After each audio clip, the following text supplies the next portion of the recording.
ഇന്ന് തീർച്ചയായും ചില രാഷ്ട്രീയ പാർട്ടികൾ, വളരെ ഓപ്പണായിട്ട് പറയുകയാണെങ്കിൽ തന്നെ കോൺഗ്രസ്, BJP പോലെയുള്ള പാർട്ടികളിൽപ്പെട്ട ആളുകൾ അവളെ വളരെ രൂക്ഷമായി പരിഹസിക്കുകയും അവൾക്കെതിരെ പോസ്റ്റുകൾ ഇടുകയും ചെയ്യുന്നത് കാണുന്നുണ്ട്. അതിൽ നിന്ന് ഞാൻ മനസ്സിലാക്കുന്നത്, നാളെ ഇവരുടെയൊക്കെ മുമ്പിൽ ഒരു പെണ്ണ് ഇതുപോലെ നിരാദരവായി ചെന്ന് നിന്നാൽ എന്തായിരിക്കും ആ പെണ്ണിന്റെ അവസ്ഥ എന്നാണ് ഞാൻ ആലോചിക്കുന്നത്. അങ്ങനെ ഒരു അവസ്ഥ വരാതിരിക്കട്ടെ എന്നുകൂടി ഞാൻ ആഗ്രഹിക്കുന്നു.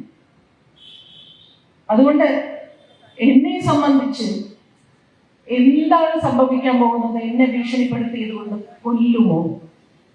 ഭയന്ന് 100 വയസ്സ് വരെ ജീവിക്കുന്നതിനേക്കാൾ ധൈര്യത്തോടുകൂടി ഒരു ദിവസം ജീവിച്ചാൽ മതി എന്ന് വിശ്വസിക്കുന്ന അതാണല്ലോ കമ്മ്യൂണിസം എന്ന് പറയുന്നത്. എത്രയോ പേർ സ്വന്തം ജീവനും സ്വന്തം കുടുംബവും എല്ലാം ത്യാഗം ചെയ്തല്ലേ ഈ രാജ്യത്ത് അടിമത്തത്തിൽ നിന്ന് പാവപ്പെട്ടവരെ, ഇടിച്ച് താഴ്ത്തപ്പെട്ടവരെ, അടിസ്ഥാന വർഗത്തിൽപ്പെട്ടവരെ ഉണർത്തി എഴുന്നേറ്റ് കൊണ്ടുവന്ന് ഒരു കമ്മ്യൂണിസം എൻ്റെ ഉള്ളിലുള്ളത് കൊണ്ടാണ്. എൻ്റെ വീട്ടിൽ എനിക്ക് ഈ കമ്മ്യൂണിസത്തിനെ കുറിച്ച് ഒരുപാട് പറയാൻ അറിയില്ലെങ്കിലും ഒന്ന് മാത്രം എനിക്ക് നന്നായിട്ട് അറിയാം. എപ്പോഴും അടിച്ചമർത്തപ്പെട്ടവന്റെ കൂടെ നിൽക്കുക, അവനെ കൈപിടിച്ചുയർത്തുക, അവനോടൊപ്പം കൈപിടിച്ച് അവനോടൊപ്പം നടക്കുക. അതാണ് ഞാൻ ജീവിതം കൊണ്ട് പ്രവർത്തിച്ചുകൊണ്ടിരിക്കുന്നു. അതുകൊണ്ട് തന്നെ ഈ ഭീഷണിയോ അല്ലെങ്കിൽ ഈ ഭയപ്പെടുത്തലോ ഒന്നും ഞാൻ വകവയ്ക്കുന്നില്ല എന്ന് തന്നെ പറയുന്നു. മാത്രമല്ല, ഇപ്പോ എനിക്ക് തോന്നും അവളെ കൊണ്ടൊരു 3 പ്രാവശ്യം CM-നെ കാണാൻ പോയിരുന്നു. എന്തിനാണ് ഇങ്ങനെ ഇടയ്ക്കിടയ്ക്ക് CM-നെ കാണാൻ പോകുന്നതെന്ന് ചിലരൊക്കെ എന്നോട് ചോദിച്ചു. അത് അവൾക്കൊരു ആത്മവിശ്വാസം കിട്ടാൻ വേണ്ടിയാണ്. നമുക്കൊക്കെ നമ്മൾ പറയുമല്ലോ, ഇരട്ടച്ചങ്കൻ എന്നാണല്ലോ നമ്മൾ വളരെ രസകരമായി അത് കേൾക്കാൻ എനിക്ക് ഭയങ്കര ഇഷ്ടം. അപ്പോൾ ഇദ്ദേഹത്തിൻ്റെ അടുത്ത് ചെല്ലുമ്പോൾ സാധാരണ ഇപ്പോഴും ഒരു മിനിറ്റ്, 2 മിനിറ്റ്, 3 മിനിറ്റൊക്കെ മാക്സിമം അത്രയൊക്കെ സംസാരിക്കും. ഒന്ന് ആശ്വസിപ്പിക്കും, സമാധാനമായിരിക്കും, സർക്കാർ കൂടെയുണ്ട്, പാർട്ടി കൂടെയുണ്ട്, സഖാക്കൾ കൂടെയുണ്ട്, ഇങ്ങനെയൊക്കെയാണ് എപ്പോഴും പറയുന്നത്.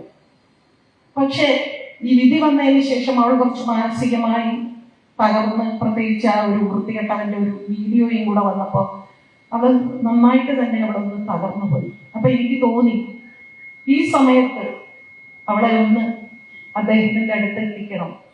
അങ്ങനെ ഞാൻ ട്രെയിനിൽ സഞ്ചരിക്കായിരുന്നു. അപ്പം CM ഉണ്ടായിരുന്നു ട്രെയിനിൽ. അപ്പൊ ഞാൻ പറഞ്ഞു, ഒന്ന് അവളെ കാണാൻ ഒരു സമയം, അതിനെന്താ കാണാമല്ലോ, ഓഫീസിൽ നിന്ന് വിളിക്കും എന്ന് പറഞ്ഞു. ഞാൻ വിചാരിച്ചു വെറുതെ പറയുന്നതായിരിക്കാം. പക്ഷെ 24 മണിക്കൂറിനുള്ളിൽ ഓഫീസിൽ നിന്ന് വിളിച്ചിട്ട് പറഞ്ഞു, ചേച്ചി എന്തായാലും ഒരു ക്രിസ്മസ് പരിപാടിയുണ്ട്, അതിൽ വരട്ടെ, അവിടെ വെച്ച് ചേച്ചി CM-നോട് സംസാരിച്ചാൽ മതി. ആ ക്രിസ്മസ് പരിപാടിയിൽ ഞാൻ CM-നോട് ഞാൻ പറഞ്ഞു, വീട്ടിൽ അവൾ കുറച്ചു നേരം അവളോടൊപ്പം ഇരുന്ന് സംസാരിക്കണം. ഞാനിപ്പോ വീട്ടിൽ പോകും, അപ്പൊ വിളിക്കാം എന്ന് പറഞ്ഞു. കുറച്ചു കഴിഞ്ഞപ്പോൾ ആരും അറിയാതെ, ഒരു മാധ്യമങ്ങളും അറിയാതെ, വളരെ ഇതിനൊരു കുട്ടിഘോഷിക്കലോ ഒന്നുമില്ലാതെ ഞങ്ങൾ 2 പേരും CM-നെ കാണാൻ പോയി. ചേച്ചി ഉണ്ടായിരുന്നു. എനിക്ക് തോന്നുന്നു ഒരു 3/4 മണിക്കൂറോളം അവളോട് ഇരുന്ന് സംസാരിച്ചു. ഇത്രയധികം സംസാരിക്കുന്ന ഒരു CM-നെ ഞാൻ കണ്ടിട്ടില്ല. കാരണം അദ്ദേഹത്തിന് തോന്നി അവൾ നിൽക്കുന്ന ഒരു മാനസികാവസ്ഥയിൽ അവളോട് അത്രയും സംസാരിച്ചാൽ മാത്രമേ അവൾക്കൊരു ആശ്വാസമോ ഒരു ധൈര്യമോ അവൾക്ക് ഉണ്ടാകുള്ളൂ എന്ന് അദ്ദേഹത്തിന് തോന്നി. അങ്ങനെ അദ്ദേഹം അവളോട് കുറേയധികം കാര്യങ്ങൾ, പല ഉദാഹരണങ്ങളും ഒക്കെ സംസാരിച്ചു.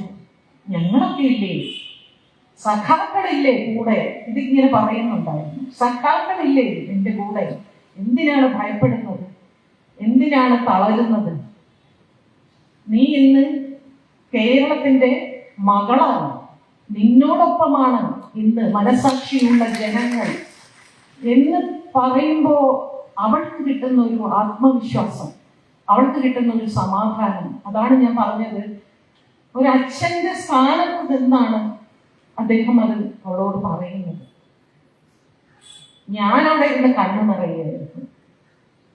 കാരണം ഞാൻ ആ ഇന്റർവ്യൂവിൽ പറഞ്ഞതുപോലെ അവളുടെ അച്ഛനുണ്ടായിരുന്നെങ്കിൽ ഒരുപക്ഷെ അവളെ ഒന്ന് ചേർത്ത് പിടിച്ച് ഇതൊക്കെ തന്നെയായിരിക്കും പറയുന്നത്. അന്ന് ടീച്ചറും അവളെ ചേച്ചി അവളെ അണച്ചു പിടിച്ചായിരുന്നു അന്ന് ആശ്വസിപ്പിച്ചത്. അത് അവൾക്ക് കൊടുത്ത ഒരു ധൈര്യവും ഒരു ആത്മവിശ്വാസവും വളരെ വലുതാണ്.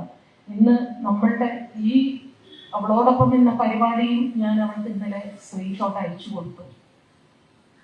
അങ്ങനെ അവിടെ ദിനം ദിനം ഓരോ മണിക്കൂർ വെച്ച് അവളെ ഇങ്ങനെ ആശ്വസിപ്പിച്ചുകൊണ്ടേയിരിക്കും. അവള് നോക്കൂ, അവൾ മനസ്സമാധാനമായി ജീവിക്കരുത് എന്ന് ആഗ്രഹിക്കുന്ന കുറച്ച് നരാധമന്മാരുണ്ട് അയാളോടൊപ്പം. അവരെന്തൊക്കെ പറഞ്ഞാണ് സന്തോഷിക്കുന്നതെന്ന് ആലോചിച്ച് നോക്കൂ. അവളുടെ ദാമ്പത്യ ജീവിതം തകർന്നു എന്ന് അവള് ഹസ്ബൻഡിന്റെ കൂടെ ഇപ്പൊ ഒരു യാത്ര പോയിരിക്കുകയാണ്. ക്രിസ്മസും ന്യൂ ഇയറും ആഘോഷിക്കാൻ വേണ്ടി അവൾ പോയിരിക്കുകയാണ്. അവിടെ ഒരു വിധത്തിലും അവൾ സമാധാനമായി ജീവിക്കാൻ പാടില്ല. ഇതിൽ കൂറുമാറിയ രണ്ട് വ്യക്തികൾ സ്വകാര്യ സംഭാഷണത്തിൽ എന്നോട് പറഞ്ഞ കാര്യങ്ങളാണ്. പച്ചയ്ക്ക് കത്തിക്കും എന്ന് പറഞ്ഞ ആളാണ്. അതേ അവരാണ് കോടതിയിൽ പോയി മൊഴി മാറ്റിയത്. ഇതെല്ലാം എന്തിന്റെ പേരിലായിരിക്കാം? എന്താണ് അവരെ ഭയപ്പെടുത്തുന്നത്? ആൺ പെൺ വ്യത്യാസമില്ലാതെ പണമാണോ, സ്വാധീനമാണോ, മറ്റെന്താണ് ഭയപ്പെടുത്തുന്നത് എന്ന് എനിക്കറിയില്ല. പക്ഷേ നമ്മൾ നേരത്തെ പറഞ്ഞതുപോലെ ഇത് സുപ്രീം കോടതിയിൽ എത്തുന്നത് വരെ നമ്മൾ ഈ പോരാട്ടം തുടർന്നുകൊണ്ടേയിരിക്കും. നമ്മളിത് വെറുതെ വിടാൻ ഉദ്ദേശിക്കുന്നില്ല. അതുകൊണ്ട് തന്നെ ഞാൻ ഉറക്കെ പറയുന്നു, എന്നോടൊപ്പം നിങ്ങൾ ഉറക്കെ പറയണം, എന്നും എന്നും അവളോടൊപ്പം, എന്നും എന്നും അവളോടൊപ്പം.